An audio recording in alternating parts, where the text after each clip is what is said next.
Are you struggling to break out of the 50s and 60s of your PT score and tired of retaking exam again and again?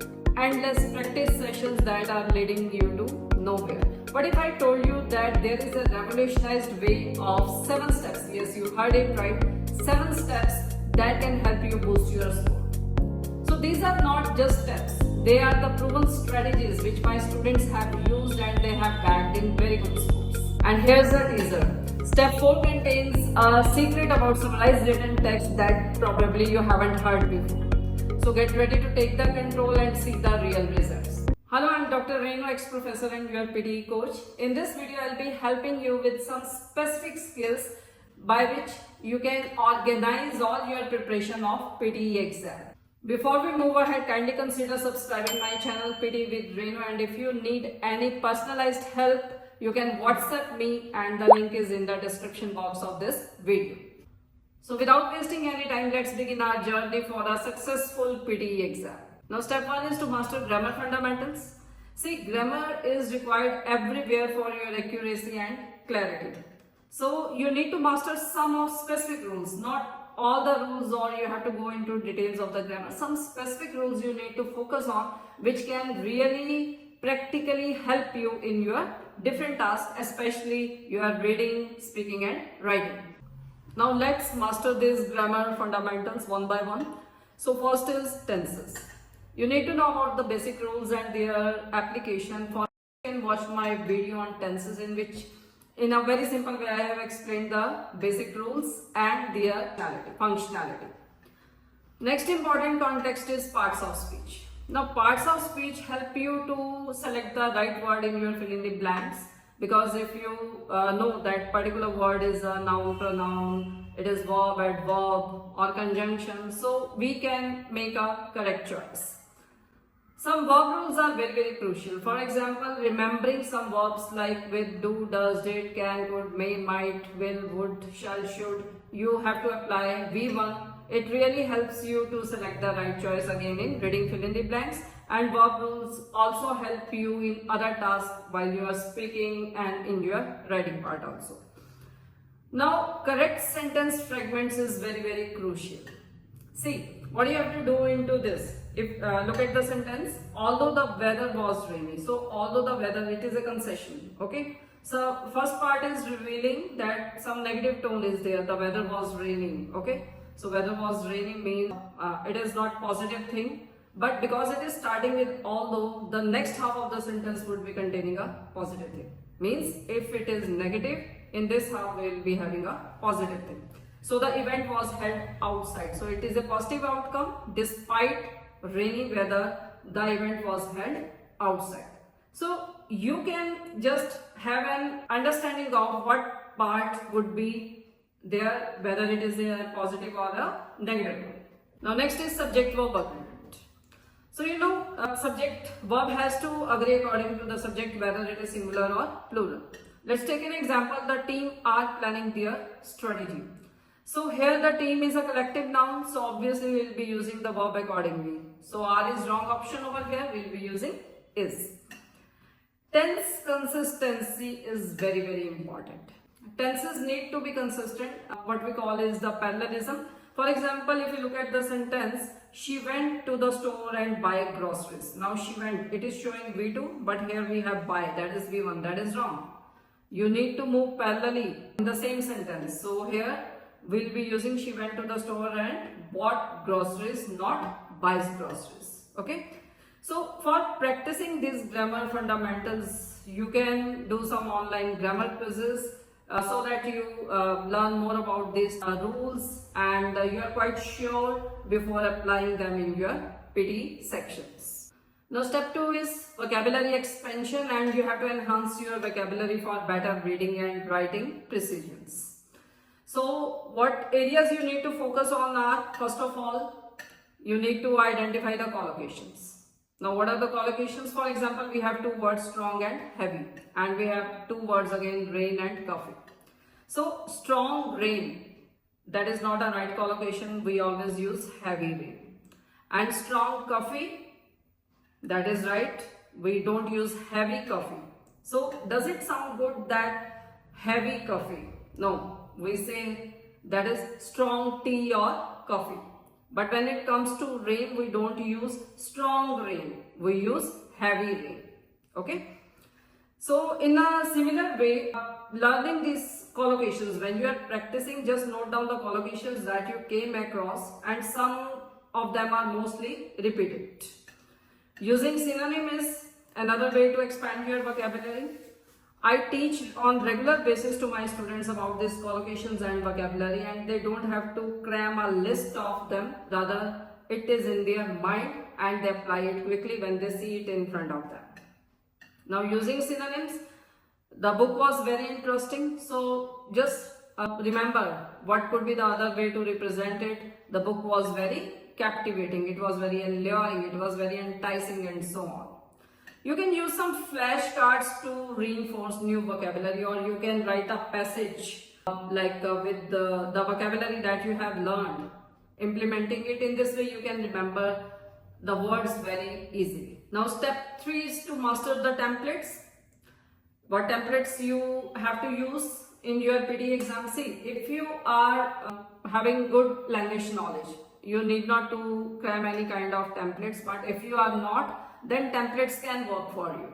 So you need to master the templates before implementing them, and they are about describe image, written lecture, and of course essay. So you must practice on daily basis, like typing the essay again and again, the template, and then in step 4 I'll be telling you what else you have to do in your essay. And of course step 4 is containing our secret about summarized written text. So let's move to that step now. So step 4 is the time to enhance your writing skills. You have to practice writing essays and summarize written text. Now for essay, because you have learned the template, now what you need to add on is some of the topic sentences and some supporting sentences related to the topic. If you are comfortable at doing so, do it. Otherwise, some other ways are also there to attempt the essay.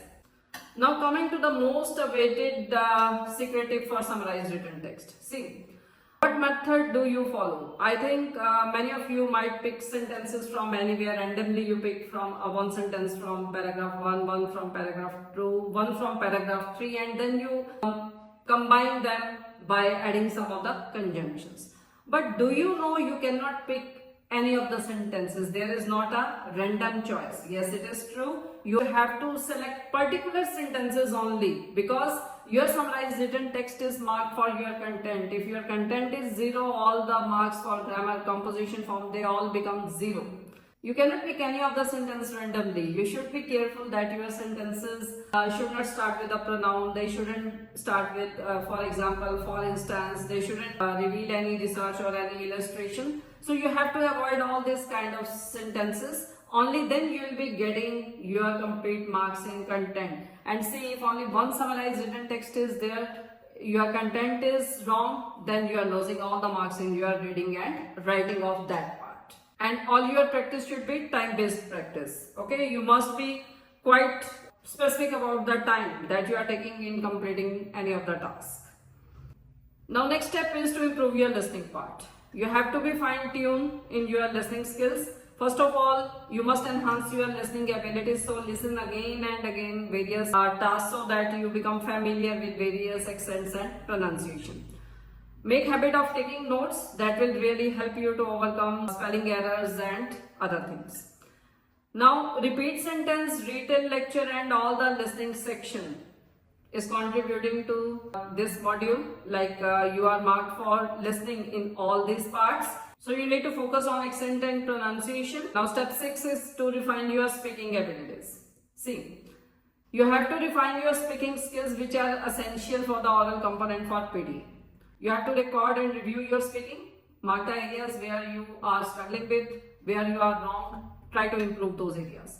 Practice answering prompts within time limits. Whatever templates you are using, try to answer them within time limits. And drill difficult pronunciation to enhance clarity. That is very, very important. See, if we have a word like statistics, just divide it into 2 parts, statistics.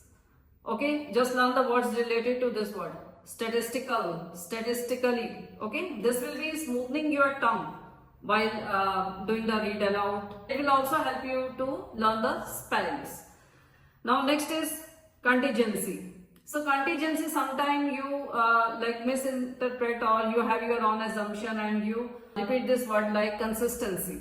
So look at the different parts. If it is contingency, so it will be conti and gency. It is made up of 2 syllables. So in this way it will be helping you in read aloud and also in dictation or other parts where you have to deal with the spellings. Coming to the last step, that is 7th step, you have to work on your spellings. Now learn some of the spellings such as that contain double letters. For example, accommodation.